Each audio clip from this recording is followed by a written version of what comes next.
Colonel Rob Maness has a lifelong record of providing dedicated service to this nation. Having worked his way up from the enlisted ranks to full colonel, he served our country for more than 32 years. He has served as a bomber squadron commander, bomb disposal technician, Joint Chiefs of Staff Operations Officer, assisted the National Security Team with the campaign plan for the global war on terrorism. He authored the first theater nuclear war plan and served as the Vice Commander of America's largest airborne intelligence wing. Colonel Rob Maness is a true American hero.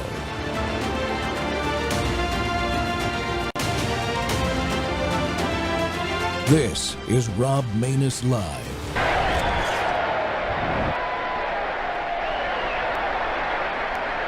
One communist on the faculty of one university is one communist too many.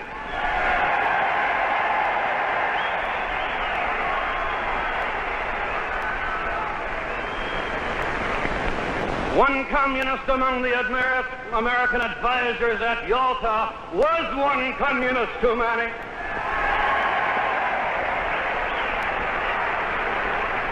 And even if there were only one communist in the State Department, even if there were only one communist in the State Department, that would still be one communist too many.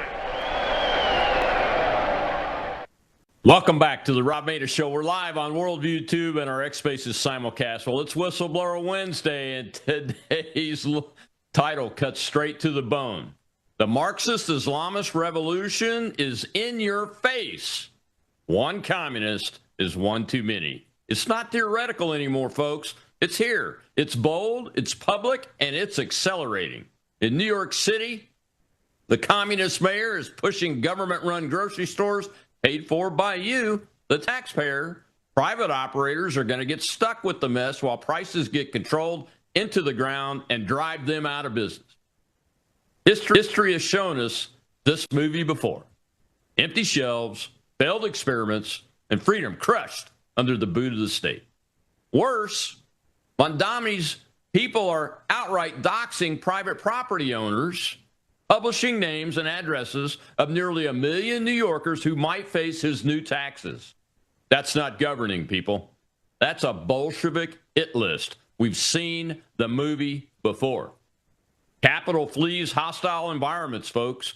What made New York and America great was capitalism, not this communist seizure of power. And a potential Democrat presidential contender is openly arguing we should make it harder for families to pass on the wealth that they earn to their families. Call it what it is. It's communism. This morning brings another warning shot. Abdul El-Sayed has won the Democrat Senate primary in Michigan. He's a progressive darling. Bernie and AOC-backed. Medicare-for-All. Abolish ICE. Long ties to the Democratic Socialists of America. While he's claiming he's not a socialist, one more Marxist-leaning voice advancing toward the U.S. Senate, folks. One is already one too many. And we're joined once again by my friend, longtime TV news producer, former diplomat and anchor at Talk Radio WABC in New York, Jake Novak. Jake, I know I messed it up, but that's what I do around here. Let's get exposing this revolution before it owns the whole damn country. Yeah, I think it's really important for all of us to understand. This is like a Sun Tzu type of piece of wisdom. We have to be very careful about how we're going to address and debate and push back against these communists. So if you're a professor, if you're a teacher in a school, and you want to teach people about the economic failures of communism and socialism and teach Economics 101, please do. Lord knows we've had a lot of years where we weren't doing that in our schools from K through 12 and universities and beyond. But understand that that is a waste of time when we're debating a Mamdani or an El-Sayed or a Bernie Sanders or someone else like that, because they aren't interested. It's not like they believe that their economic model will work. They don't really believe that. Right. And it's not what they're even tapping into. They're not tapping into people who are desperate for economic equality. What they're tapping into and what they want is resentment, violence, anger, and destruction. We can define communism by all the things that it isn't, It isn't good for the economy. It isn't good for this. It isn't good for that. But what a waste of time that is. Let's define it for what it's been very successful at doing, which is destruction, violence, upheaval, the stoking of resentment. I keep telling people that when Mamdani sends a letter to people saying, prove to us you don't owe us money, which, by the way, is contradicts a basic principle of Western law, which is if you're extracting money from someone, the burden of proof is on you, not them. Even the IRS. Yeah. Even the IRS has to prove in documents that you owe them money before they can tell a court that you owe them money. So don't tell me the IRS doesn't have to do that, because they do. They may not do it well, but they do it. All right, folks, this is the whole point. That's what he's trying to do. He's trying to frighten, anger, destroy, stoke the resentment. He's already succeeding in his goal. You can say, oh, well, those grocery stores are going to fail, and boy, is he going to be upset. No, he won't. He doesn't care about that. He's caring about busting up that merchant class, whether it's low-level merchants or high-level merchants. Hurting them is the goal. That's the goal. That's the end. That's not, a little icing on the cake for people who hate rich people or successful people. So please understand, and by the way, people who should know better, like Bill Ackman, the billionaire, pretty smart guy, he's still arguing on Twitter today about the economic results. What a waste of his time. Bill, just come out and say, this guy's trying to kill us. He wants blood in the streets. He wants destruction. And now let's discuss it on those terms. Oh, yeah. Why are smart people denying what's happening, Jake? That's one of the questions I wanted to ask you. You've got your finger on the pulse of this country, coming from New York City and spending time there, understanding the baseline there, but your radio shows reach out nationally and internationally and everything. So you're hearing from people all the time. Why are people, especially so-called smart people like Ackman, they're in denial? Yeah, well, for the most part, it speaks well of them. People who are inherently good, or at least want better results, have a very hard time looking across the aisle at someone, especially in their own country. This is very true of people in other countries too, but especially in their own country, they have a hard time looking across at them and saying, this guy is really not good. It's not like he has a different idea on how to make things better. This is a person who wants to destroy. This is not someone worth engaging with or trying to win over. It's very hard for good people to understand that. We've seen that so many times in American history, especially after 9/11. I think that there were some good people who wanted to think, well, was there some justification for this? Let's try to find out. And it's hard for them to understand another human being in this world who would want to kill themselves so that they could kill thousands of others. But I got news for you, and I'm sorry to have to tell you this, and I know it's a horrible thing to realize, and you don't have to ruminate on it all the time, but you must understand that there are people like this. There are people who don't want to build. There are people who want to destroy. And we've been told about this in our culture and in our history since the beginning of time, and it's hard to understand. I know we can't swallow it. It's one of the reasons, Colonel, why I believe that the biblical story of Cain and Abel is the most important biblical story for people to understand now. It tells us about a person who only seeks to destroy, not to better himself, not to get a leg up on something, but just to destroy for destruction's sake. And the writers of the Bible, whether you think that's God or some other wise people, doesn't matter, understood that this was a human trait that some people have, sadly.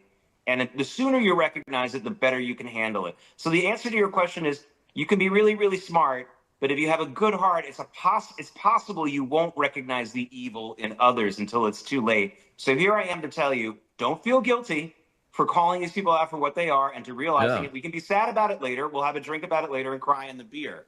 But understand this is who it is, and it doesn't make you a bad person to recognize that. Yeah, absolutely right. Well, we've already got questions in the audience, so I want to go ahead and take a question before we get to the break. Go ahead, Shell. We have Cat the Hammer, sir. Hey, guys. This might be jumping ahead, and you can save this for later if you want, but I'm going to ask it kind of point blank. We've seen so many different things happen where we thought we were kind of on the hairy edge of possible violence in the streets. I kind of feel like this might be the one. Do you guys feel that this could result in maybe pockets of violence? I'm not advocating for it. I'm just asking a question. And if you want to save it for later, Colonel, I totally get it. I kind of jumped ahead, but I just wanted to get that in there.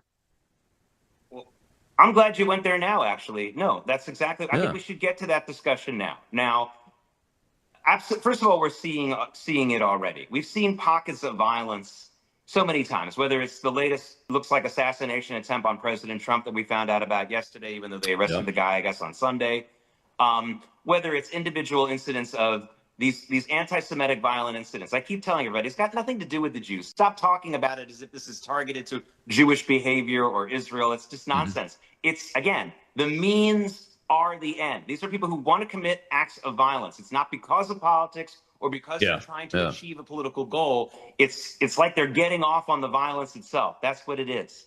So we're seeing it on a smaller scale. What we haven't seen yet, thank God, is some kind of organized militia-like large-scale force coming in to do like what they used to do, like when Cossacks used to ride into cities and trash the city or something like that. Could we get there? Antifa has been volunteering for that role for a long time. They would love to be the ones to do it. But we haven't had a full coordination of that yet, thank God. And that might also be because we've had some good law enforcement. I mean, even under the Biden administration, there were some people doing their jobs trying to stop this kind of stuff. Now we have a little bit more coordination now. But what I'm not seeing is a large militia-type group of people pre-planning something. But believe me, I got my eyes open for it, and I can't tell you exactly where I think it would happen first, but we shall see. We shall see. Yeah. And I would also add that, look, you know, what we've seen this already, the BLM Summer of Love is part of this Marxist movement by Black Lives Matter's founders' own admission. That's what they were trained as. And this is, it's an intentional ideological destruction of society, and their preferred method actually is violence. But it takes them a while in a country like this. I think it's taking a while to build up to that because of the way we're constructed, and they haven't been able to indoctrinate all the kids yet.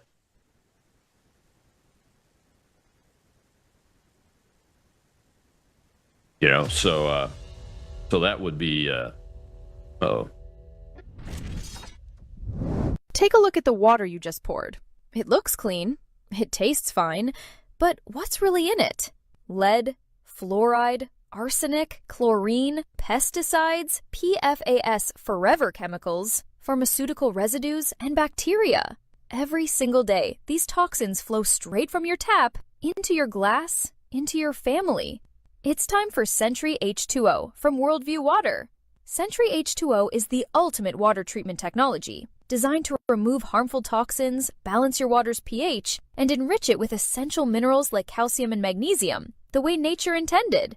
From commercial scale systems to whole house filtration to crisp, delicious drinking water right at your kitchen sink and shower, Sentry H2O delivers cleaner, healthier water everywhere you need it. No plumber, no tools, no plumbing knowledge required. Perfect for homes, apartments, rentals, RVs, refrigerators, and more. Because everyone deserves access to clean, healthy water. Visit worldviewwater.net. That's worldviewwater.net.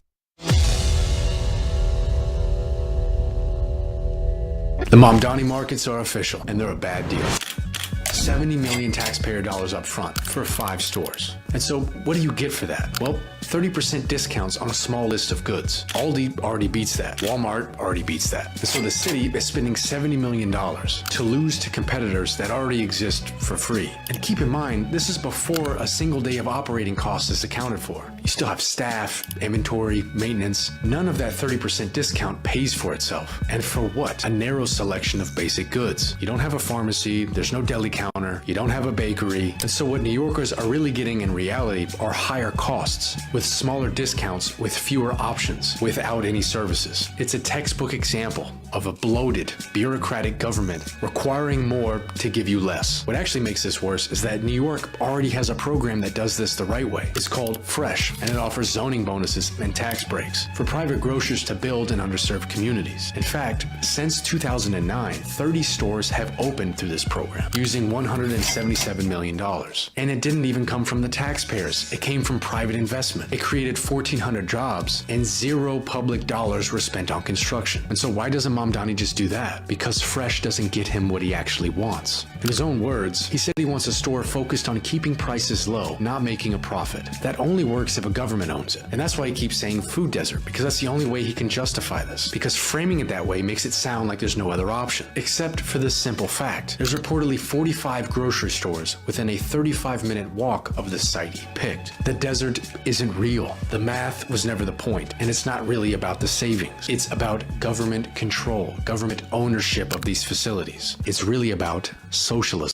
Welcome back to the Rob Maida Show. It's Whistleblower Wednesday, and my guest is Jake Novak, the host of the shows on WABC Talk Radio out of New York City. And Jake, yeah, I like that little clip there. I hadn't seen that before and didn't know about the Fresh program until very recently. But it reminds me of good government policies that I've supported in the past as a political candidate, as a citizen, and those kind of things. And it's really not that hard to do. That would be a policy the Democrats would once support when they were supposedly in support of the working people. Yeah, you're not going to believe this when I tell you this, but the greatest moment, in my opinion, of Michelle Obama's public life, you can look this up on your Google or whatever search engine you want to use. About 15 years ago, maybe a little bit less, maybe a little bit more, she wrote an editorial in the Wall Street Journal explaining that Walmart is basically the #1 grocer in this country for a lot of people in the country.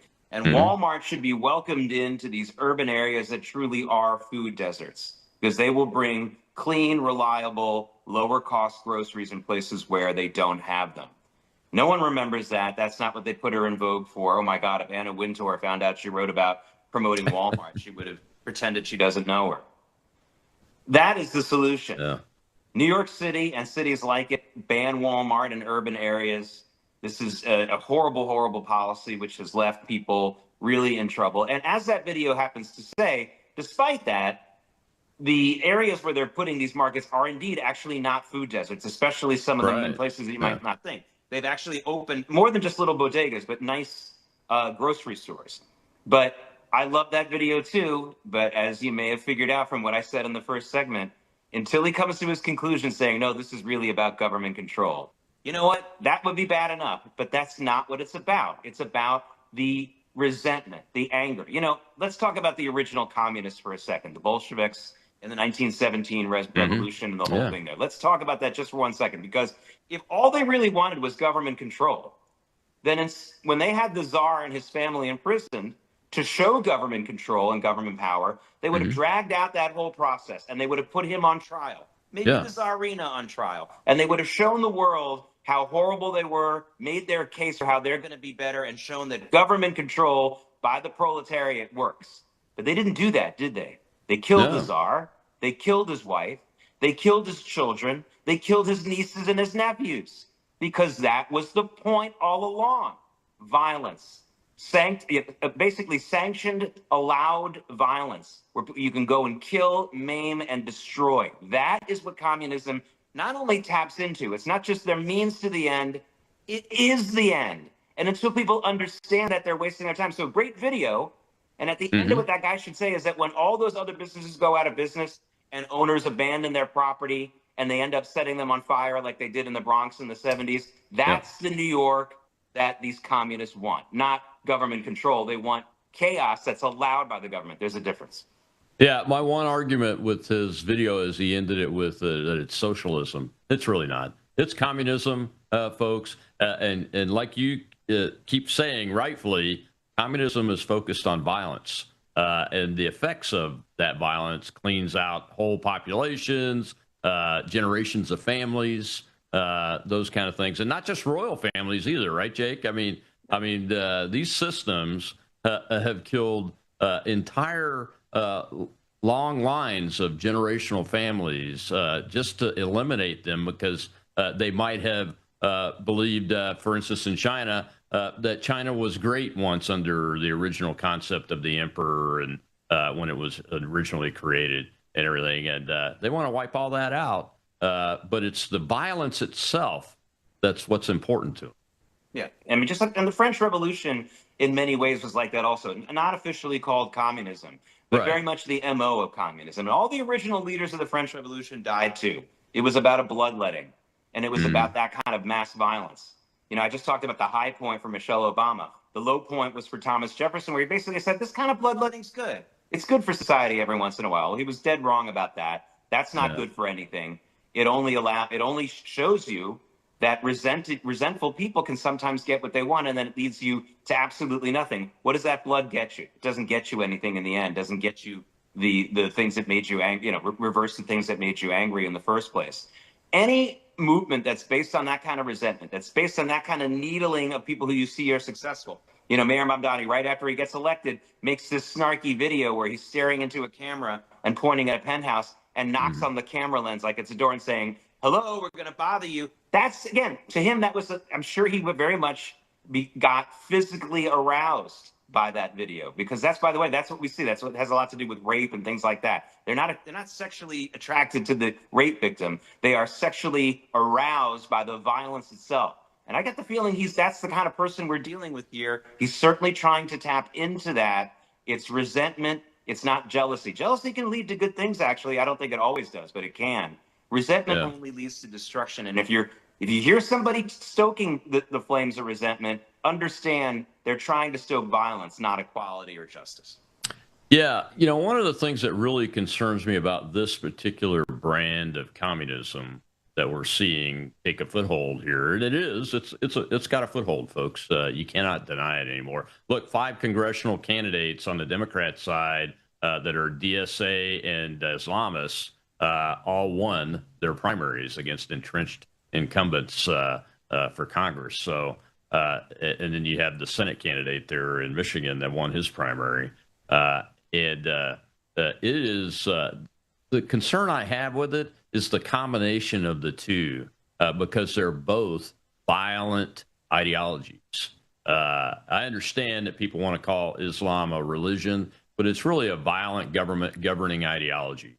You have to adhere to Sharia law. Even if you're not a fundamentalist, you're expected to adhere to Sharia law, no matter what sect you're in the Muslim so-called religion, that ideology. And when you combine that with pure communism, like this Mamdani guy, man, he frightens me, Jake, because he comes across so gentle and kind, like Barack Obama did. But he was raised by an Islamist. He's an Islamist himself, and he's a communist.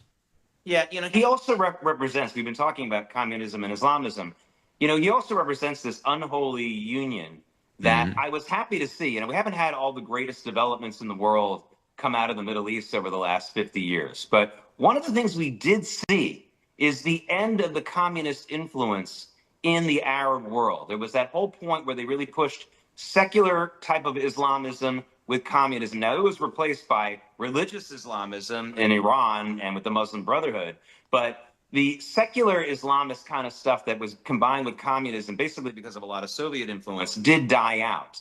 But here we have it here in this country again with people like Zohar Mamdani. I don't think he's a very devout Muslim, but he is very much into the ethnicity of his Islamic background. He likes to talk about that. And, of course, he's into the communism. What he's into, of course, is, again, the resentment and the beatdown.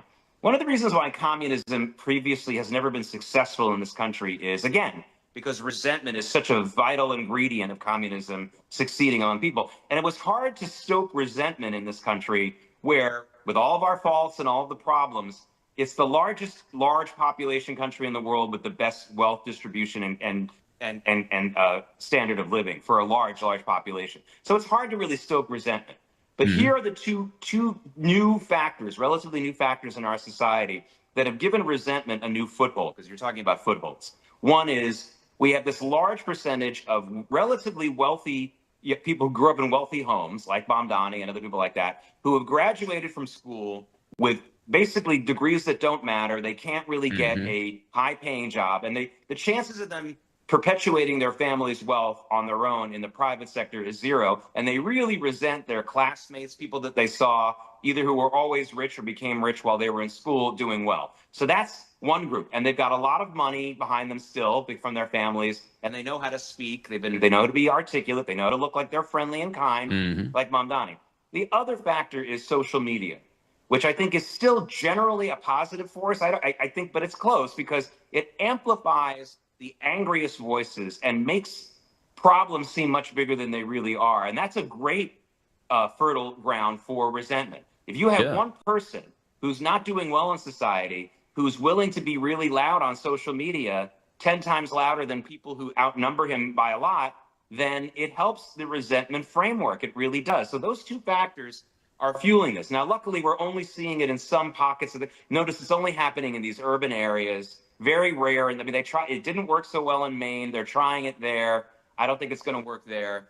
But honestly, it's an overblown situation, but it's still scary to me because we used to be resentment proof in this country compared to other countries. And now that we have this influx of a new part of the population, I'm not even talking about illegal immigrants right now or even legal immigrants, just this new Gen Z, wealthier kids, upper middle class kids who have now reached their 30s, not feeling like they're relevant. That's a really, sadly, those are ingredients for spreading resentment across the country, and they have.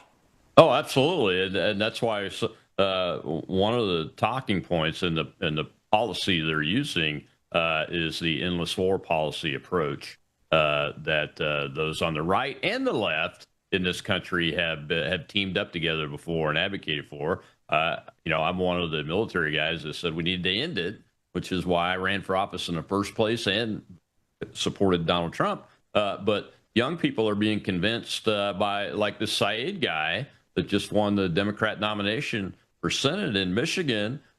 He is using the same talking points that J.D. Vance used, that I've used, and building that resentment because the president is trying to not get into an endless war, but use our military force to end a war, the one in Iran, that's directly aimed at us, and working with our allies like Israel and our Gulf state allies that have all been attacked.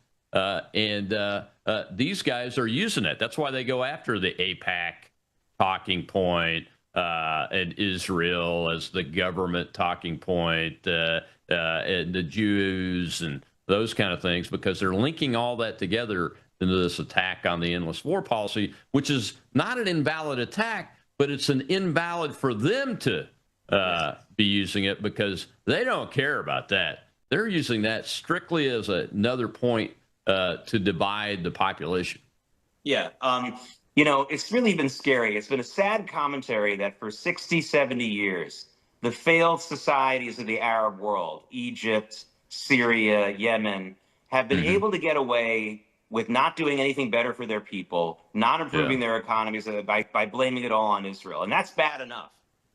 My goodness, we now have people like Sayed saying things like that, basically saying, hey, if you aren't getting great health care, if you can't pay your bills, if you're not getting a good education, that's Israel's fault.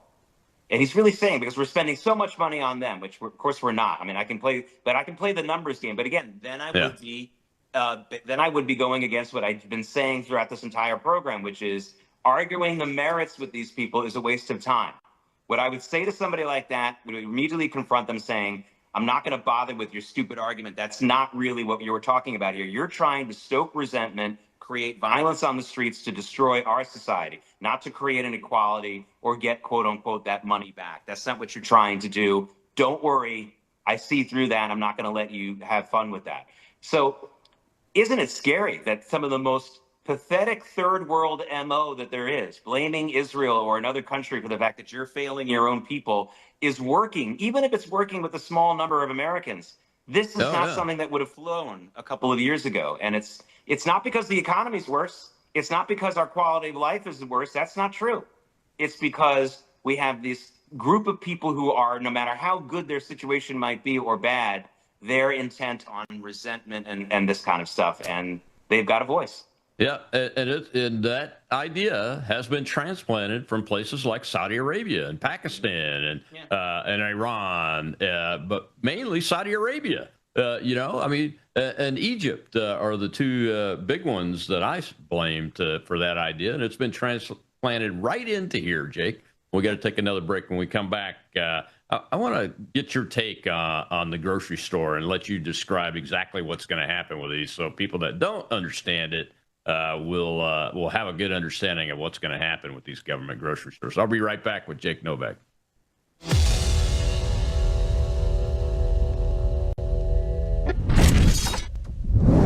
At a certain age, you stop chasing younger. You start protecting what helps you feel steady, strong, and well. Your body's collagen matters. It supports the structure of your skin, joints, and connective tissue. But as the years go by, your body needs more support from the inside. That's where Bella Grace Elixir comes in. Bella Grace Elixir combines Verisol collagen, the world's most clinically proven collagen, with asteryl astaxanthin and cat's claw in a proprietary blend designed to help support the processes that reconstruct collagen, while also offering antioxidant and anti-inflammatory effects. And this isn't just for women. It's for men and women who want to age with more confidence, more care, and a daily wellness routine that supports the body from within. One simple elixir, thoughtfully formulated for whole body wellness. Take care of the body that has carried you this far. Order Bella Grace Elixir today at melissahousebg.com. So voters are getting what they asked for in New York City, where Socialist Mayor Zohran Mamdani is doxing the taxpayers who contribute the most to the Big Apple. So the database released by the city's Department of Finance allows users to search properties and view the names and addresses of owners whose residences could be subject to Mamdani's proposed tax on New York's most affluent property owners. The list includes major celebrities, top business leaders. This is dangerous in giving out this information. TW, what do you make of this? Yeah, this is what socialists do as they slowly move into communism, Charlotte. This is what happens when the state starts seizing property, which is exactly what Zohran's agenda is. And again, if you look at Zohran Mamdani, why he's so threatening, not only is he articulate and he makes it all sound really cool, the problem is it's an unholy alliance between the jihadists and the communists. That is the base of Zohran's support, and it's spreading throughout New York. But the problem with that is capital is a coward. It will not flow to a hostile environment. What made New York great is what made America great. It's capitalism, it's the Constitution, and it's Christianity. We better get back to that, or we won't have a New York City, and we won't have a country. Yeah, and if this tax on non-primary homes worth more than $1 million is what he wants to do, if I can afford a non-primary home worth more than $1 million, I can afford to move. All right. Welcome back to the Rob Maness Show. It's Whistleblower Wednesday, and we are talking with Jake Novak, who hosts a radio show out of WABC in New York City and has a very, very good understanding of what's going on with this. Jake, I just wanted you to take us through what's going to happen with these grocery stores. What's the evolution that will happen, and what impact will it have on private grocery store owners and operators? Different stages that we're going to see with these grocery stores. So first of all, when the first one opens on day one, the Mamdani administration and team will make sure that the line, especially the beginning of the line, is packed with nice-looking, enthusiastic people who will be smiling at the camera and praising him. They'll make sure of that. But as the days go on, the majority of, first of all, they're going to have to show ID, which, of course, a number of people have pointed out the hypocrisy there and gotten chuckle about that, and that's fine.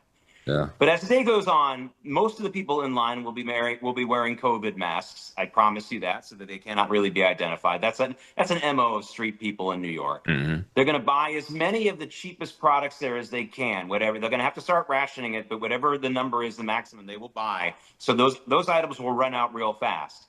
And of course, a lot of those people will keep one or two of those items to themselves and sell on the street for a higher price, or even a lower price. Whatever, they'll sell for a higher price on the street. That's what happened with food stamps in New York for years until they put it on a debit card, when it was actually just like a paper money type thing. You would go on the street and you would sell these free food stamps that you got that were $10 and $5 each for a few pennies on the dollar and get some cash. My friend Charles Payne, who's a big host on Fox Business, you've seen him. He talks about that all the time. When he was a young person, he bought food stamps like that because it stretched his food dollar back in the 80s, early 80s. But that aside, that we're going to see that. By the time a few days pass, we're going to see a lot of the shelves empty in these stores. Then the city's going to have to increase the rationing even more. And they're going to put it down to only one item or so so that they can't buy it up and move it out. And meanwhile, the other local groceries that are all people have this image in their mind that every other place to get food in the neighborhood is going to be some bodega with rancid food that's really, really expensive, no real produce. No, there are real groceries. There are real nice open air fruit and vegetable markets all over the city like that. They're going to start seeing a lot of, they're going to see not just fewer customers because they're going to the free store, but people aren't going to want to be in that area. It's going to be not a great place to be. You're not going to want to hang out in that area and go to a restaurant there, certainly not live there. And it's going to really destroy the whole feel of those areas, which are very much up and coming. Some of these areas, I know it's hard for non-New Yorkers to understand this, but there are parts of the Bronx and in Harlem, especially, that are just much nicer than they were even 10 years ago, let alone 20 years ago.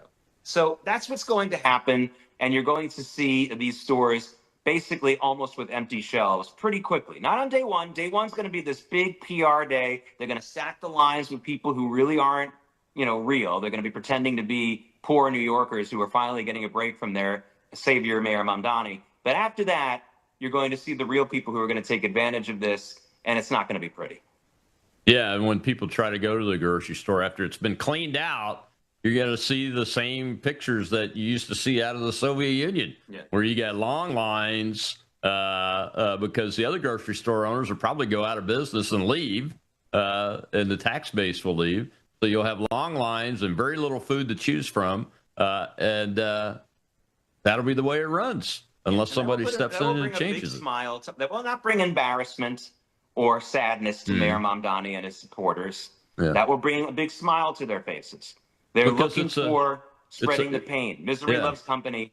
These people are miserable, not for any tangible reasons. They're miserable people, and they want to spread that pain and misery around. So they won't be embarrassed by this. They won't. You won't score any points on them when you point out that this is happening. It's very much what they're looking for. That's the goal. And it's the seed. Widens the seed for the whole resentment thing, which ultimately leads to violence at some point or another. Well, we got some questions in the audience. I want to let them give them a chance to ask you some questions. Go ahead, Joe. We have Matt, sir. Hey, Shell, thanks for the mic. Jake, I've got to wonder, aren't we also going to see, amongst other things, after day one, aren't we also going to see people who get these government goods at these government grocery stores turn around and resell them? And aren't we also going to see a decline in new grocery stores not opening because of government-run grocery stores, especially if Mamdani decides for whatever reason to do more of them?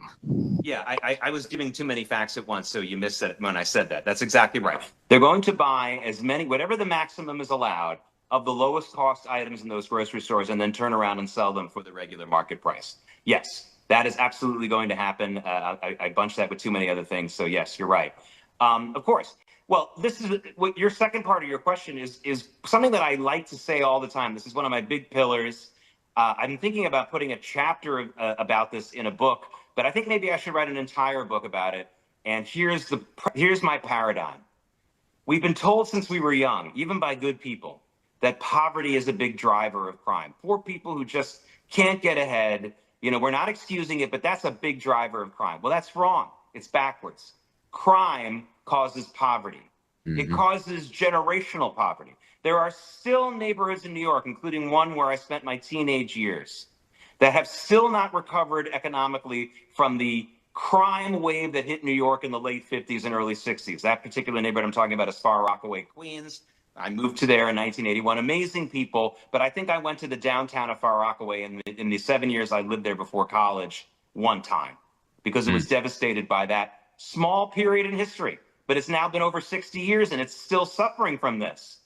The rise of looking at people waiting on basically bread lines, and God knows what else is going to happen, is going to discourage any business for generations not to go to that area. After so many years of waiting, they finally have these business people coming back. Some of them are national businesses like franchises, like Starbucks and stuff, but some of them are other mid-level merchants. They are not coming back after they see this. And it will take another generation, if not more, to bring them back, creating the poverty. So this crime against the natural law of things, capitalism, the right to for freedom and for businesses to move on, which I believe is a crime if you abrogate it, if you hold back on that, will create generational poverty in these areas that have finally just recovered from 2 generations of poverty. So you're absolutely right about both of those points. Yeah, the crime and poverty issue, Jake, when these areas, it really takes hold again in them, and I agree with you. I spent a week in New York City in 2006, and it was amazing because they were still living off of the Giuliani regime's successes, and every area was amazing that we went to. We couldn't find any really scary areas, but that when those two things take hold again in these areas, it's very, very difficult to get rid of them. And I think that's one of the things that we see with the black family in America, is because bad policy has led to crime, which leads to poverty, and it's a never-ending cycle. It's like a closed wheel that keeps generating its own issue over and over again. Yeah, I keep saying this, yes, it's true that black men are 5 times more likely to be arrested for a crime. Okay. But black people are 11 to 12 times more likely to be a victim of a crime. What kind of sick maniac worries more about column A than column B? Well, not me. I'm more worried about column B. The fact that they are victimized by it. These people who think, the stoking of resentment, who think they're hurting the rich, who think they're going to stick it to Whitey. I got news for you. Whitey isn't going to be the one who gets stuck in the street. It's going to be other poor black minorities, especially black people, but other minorities. That's who's going to get it. And I don't even have to guess. That's what's been true for over a century in this country. Poor people are more likely to be attacked when crime is stoked. So if you let people out of the prisons, you're not scaring the people on Park Avenue. Believe me, they got good security. I can't remember the last time. I've never seen even a panhandler, let alone a mugger, walking by the fancy buildings on Park Avenue. Believe me, the doormen have a thing going. They know what they're doing. Little inside news.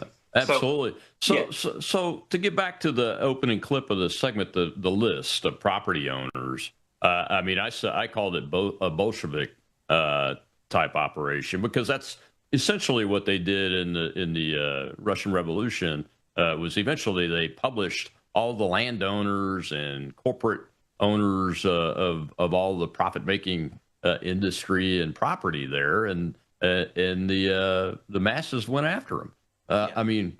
This is really troubling that this happened in the United States of America. And again, it's just for the resentment. It's not for any belief in any kind of equality. It's not like they're dreaming of this happy utopian society where everyone gets along. They're dreaming of the blood in the streets. They're dreaming of the people being confronted with it while they sit in an outdoor restaurant and being spat on by somebody on the street at an outdoor cafe. That's the dream. And until people get that, you get that. But, people like Bill Ackman and other good people in the city who, believe me, I really like what he's trying to do. But he needs to understand who he's dealing with. This is a basic Sun Tzu thing, right? They don't understand their enemy's goals or nature. And that is lethal. It's lethal. It's like coming into a football game thinking you're playing a baseball game. It's a different game. It's different. And again, I would respect Mamdani. He doesn't have to use racial epithets. He doesn't have to use threatening language. He can just say what I've been saying, which is, Mayor Mamdani, we know what you're trying to do. You're trying to stoke resentment, create violence, and destroy this city. So I'm no longer going to argue economic principles with you. I'm only going to argue public safety. Ladies and gentlemen, I, Bill Ackman, say that this mayor is a threat to public safety. He's already succeeded in endangering this city. He must be removed now. And if the governor doesn't remove him, then she needs to be removed herself. This should be the only issue in the gubernatorial election in New York this year. And hopefully in the next guy, I didn't think this was going to happen, but now, based on that list you talked about, I feel like in the last couple of weeks, there's a better chance that Bruce Blakeman, who's running for governor in New York as a Republican, and some of the other folks in New York, other than my colleague at WABC, Sid Rosenberg, who's the host of the biggest morning show in the city, he's been saying this. I think more people are going to come out and say that, but I think they can say it in a way even more effectively than radio guys like us. And I'll be happy to write the script for you. But that's the script that needs to be brought to the American people. Absolutely. Yeah, I think he's within 3 points of the latest polling, Blakeman is. And I didn't know that the New York governor could essentially fire the mayor of New York City. That's a fantastic law. That's right. If you get somebody with the guts to implement it. Well, let me take this last break. When we come back, we'll see a clip. And I want to talk about the cloaked communist policies that these people sell and convince average Americans that it's a good idea. We'll be right back with Jake Novak, and you'll see one on the way back in.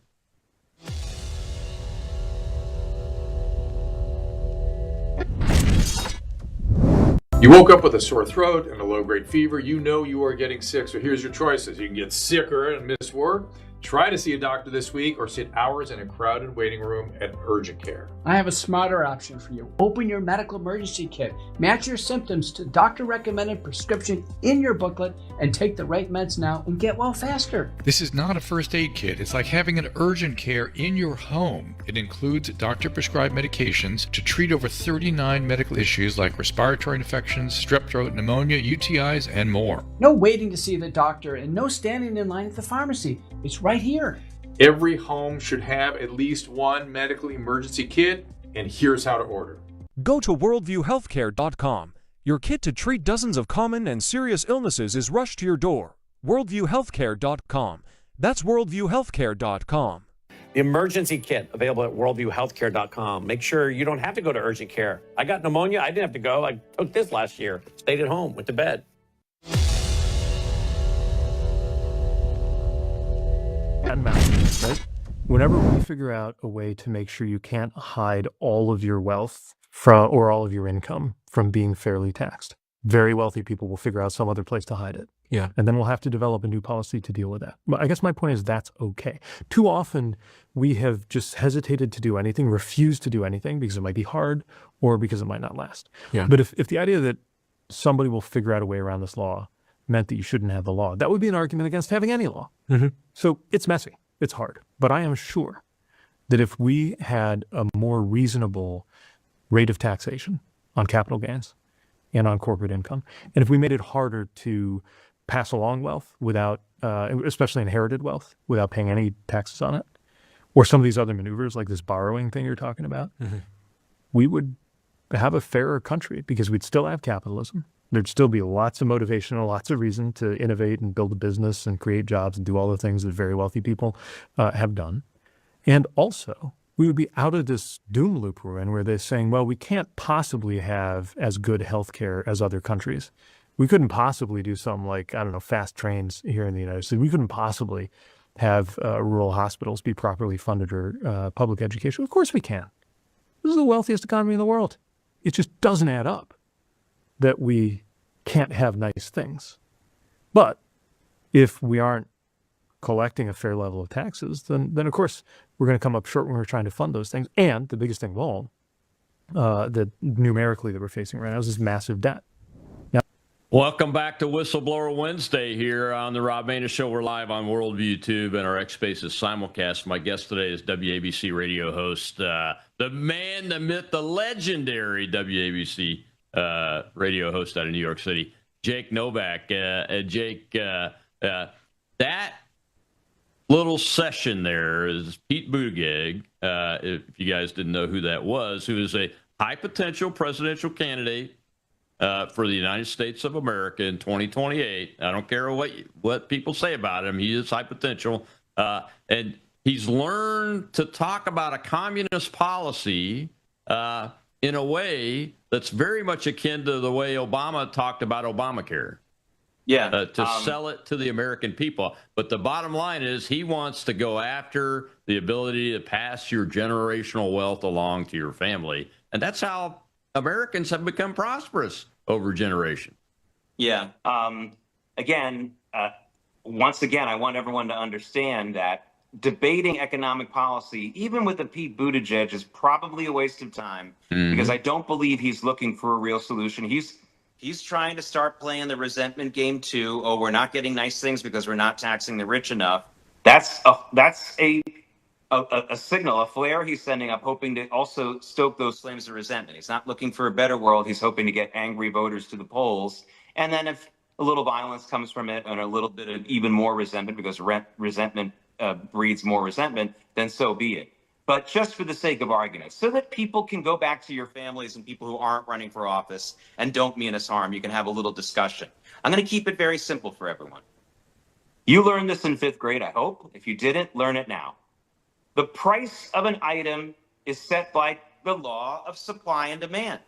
So if something is too expensive, the answer about making it cheaper is not to have the government pay for it for you.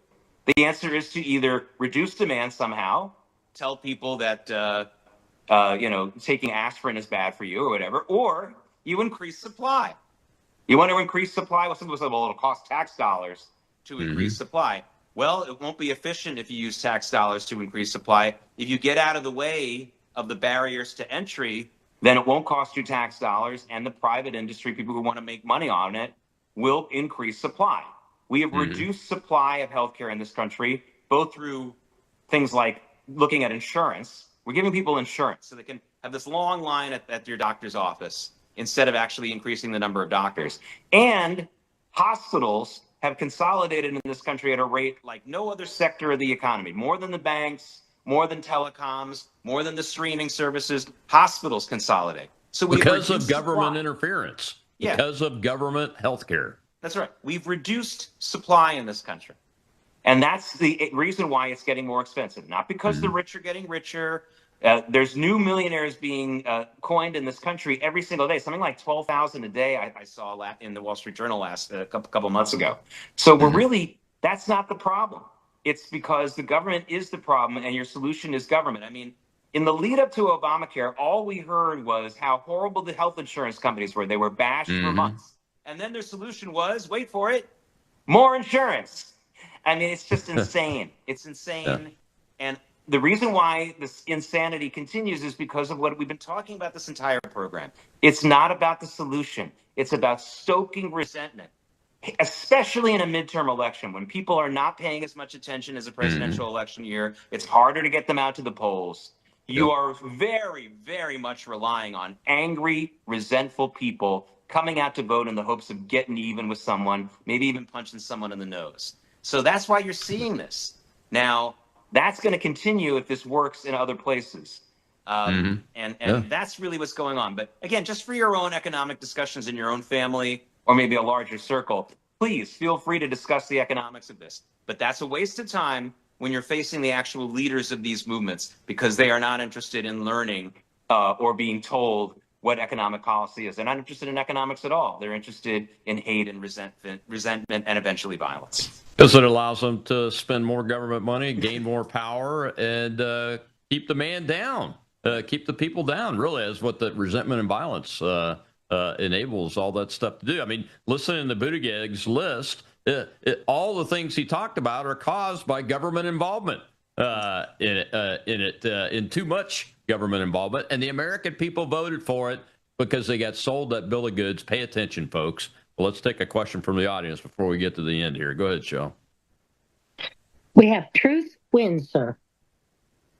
Hey, thanks. You guys are covering a lot of ground. I think the simplicity of the question would be, okay, so now what? What can we do to help, for one, raise awareness, and for two, do something legally about this? Obviously, there is the Communist Control Act of 1954 regarding communism, but the horrifying evil marriage between communism and Islamism is a scary combination.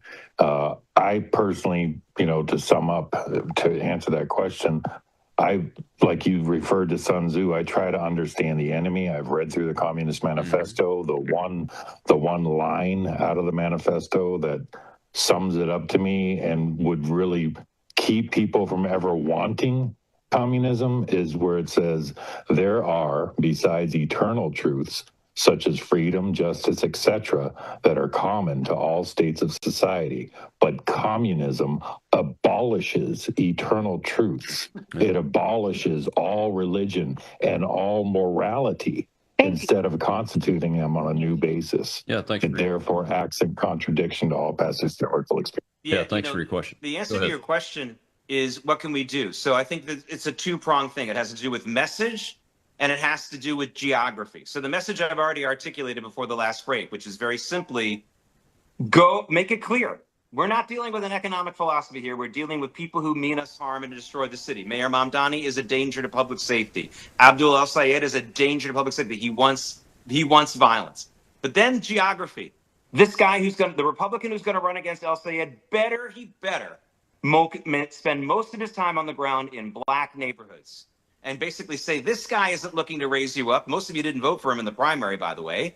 Mm-hmm. He's looking to represent the rich, snobby white kids and some Islamists in Dearborn, not you. And believe me, whatever benefits you're hoping to get from the government or benefits you're hoping to, or more opportunities from private sector is not in his wheelhouse. He's not interested in that at all. He's interested in resentment and all those other things. And I know you haven't voted for a Republican before, but give it a chance, because this guy is just as much your enemy as he is the white Republicans who you think are the bad guys here. You might enjoy if you think they're going to get attacked, but they're not really going to feel it. So it's message and it's location. Bruce Blakeman in New York, who's doing, I think, actually a very good job. He's getting a lot of criticism from the backbencher people who think they know better all the time. But yeah, I think he should spend more time in black and Latino neighborhoods across the city. I think the black and Latino communities in New York, especially the black community, is pretty much wise to Mamdani. And again, if he can get 5, 6, 7 more % of those voters for him, especially here in New York City, then he will win the election. So it's all about where you can get the best bang for your buck. And I don't think it's going to in just making videos. I think he needs to start to walk the streets, and I urge him to read the writings and the messages of the very great late Jack Kemp, who was really the last Republican to do that very effectively and consistently. And his message always was, don't fear the voters. If you fear the voters, then you shouldn't be running. You shouldn't be running. Absolutely right, Jake. Absolutely right, man. It's the other thing I would add is you don't have to vote for the other side. The other side is claiming this. Look, just today, the Democrats boycotted a hearing on on CARE, the Council on American and Islamic Relations, which is a designated terrorist group here in the States by the state of Texas, for instance.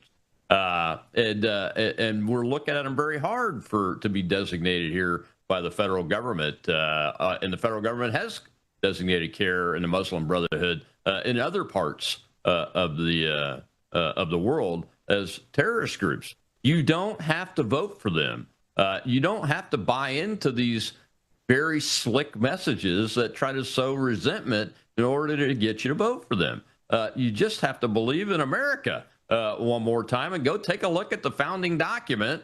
It's the 250th anniversary. Read it to yourself and your families as you have the discussions about to go vote, man. What's your take on this whole walkout on the Muslim Brotherhood committee meeting and CARE and all that before we get to the end of this thing? Yeah, this is they think that they're in Selma, Alabama, doing some kind of civil rights moment here, and they feel that it's racist to go after this organization. They're not going after the organization because they're a Muslim organization. They're going after this organization because they were found in a legal case in America that was upheld by all the courts, including by some Democrat-appointed judges, to have been fundamentally helping in the funding of Hamas and other terrorist groups overseas.